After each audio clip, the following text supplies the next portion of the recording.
کئی باتیں آ گئیں کہ جو جس لائن سے بھی جڑا ہوا ہے، قرآن کی تعلیم میں جڑا ہوا ہے، انتظام میں جڑا ہوا ہے،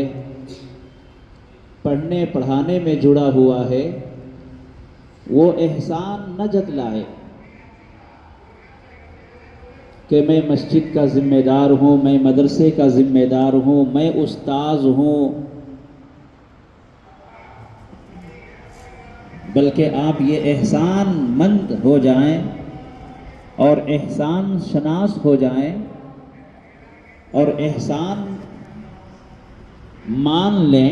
کہ اللہ تعالیٰ نے آپ کو اس خدمت سے لگا رکھا ہے۔ کوئی ہمارا احسان نہیں، یہ اللہ تعالیٰ کا فضل ہے کہ اللہ تعالیٰ نے ہمیں لاکھوں کروڑوں میں چن کر اس کام کے لیے لگا رکھا ہے۔ یہ عظمت قرآن کی نسبت سے مجلس منعقد ہے، اور ابھی ہم نے الحمدللہ مدرسہ حاضہ کے طلبہ نے، وہ بھی مکتب کے طلبہ نے، اس اچھوتے انداز سے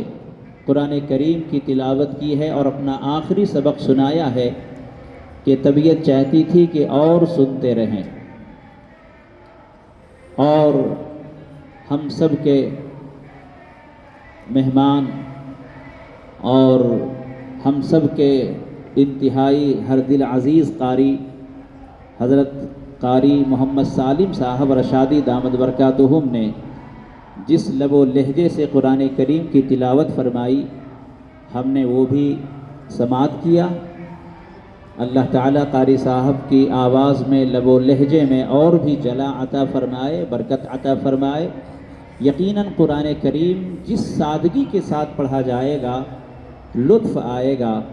بغیر تصنع، بغیر بناوٹ کے، تجوید اور ادائیگی کے ساتھ اگر پڑھا جائے تو یقیناً بڑا مزہ آتا ہے، سننے والے کو وجد آ جاتا ہے۔ وجد کا مطلب یہ ہے کہ انسان بے خود ہو جاتا ہے۔ شراب میں وہ نشہ نہیں ہے جو قرآن کریم کی سماعت میں ہے۔ قرآن سننے کے بعد آدمی وجد میں آ جائے، مزہ آ جائے،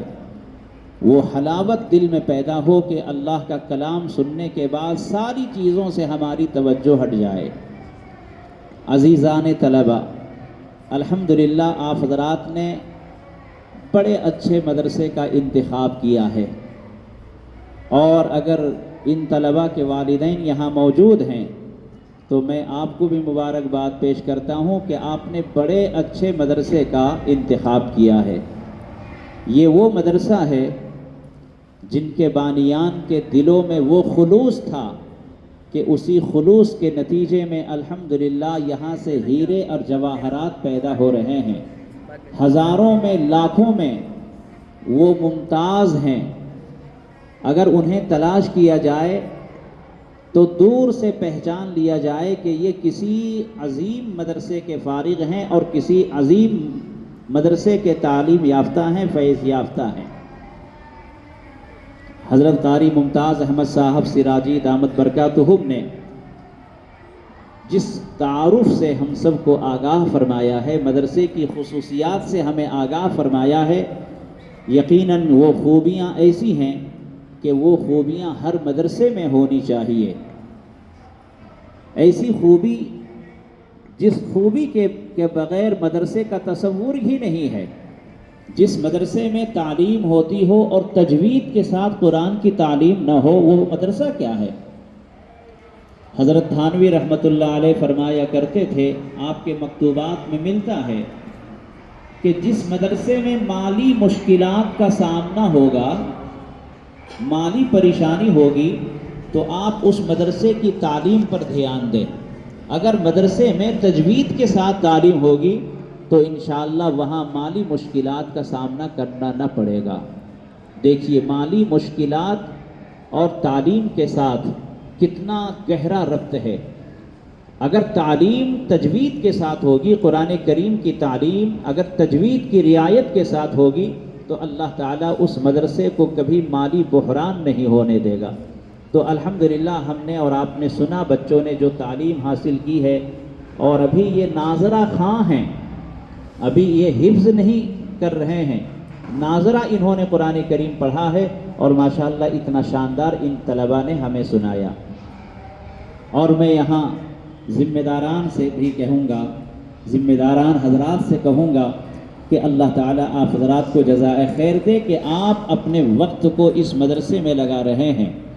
یہ وقت لگانا اور ان مہمانان رسول کی خدمت کرنا، تعلیم و تعلم میں جو لگے ہوئے ہیں ان حضرات کے لیے انتظام میں اپنے آپ کو لگانا، یہ بہت بڑی قیمتی دولت ہے، اور یہ بہت بہت اللہ تعالیٰ کی طرف سے مغفرت کا ذریعہ ہے۔ میں آپ کو بتاؤں، چونکہ بہت مختصر وقت میں اپنی بات مکمل کرنے کو کہا گیا ہے، یہ جو مدارس اسلامیہ ہیں اور یہ جو مکاتب دینیہ ہیں، یہ بہت عظیم کام میں لگے ہوئے ہیں، بہت عظیم کام میں لگے ہوئے ہیں۔ آپ کو پتہ ہے حضرت شیخ الہند حضرت مولانا محمود حسن دیوبندی رحمۃ اللہ علیہ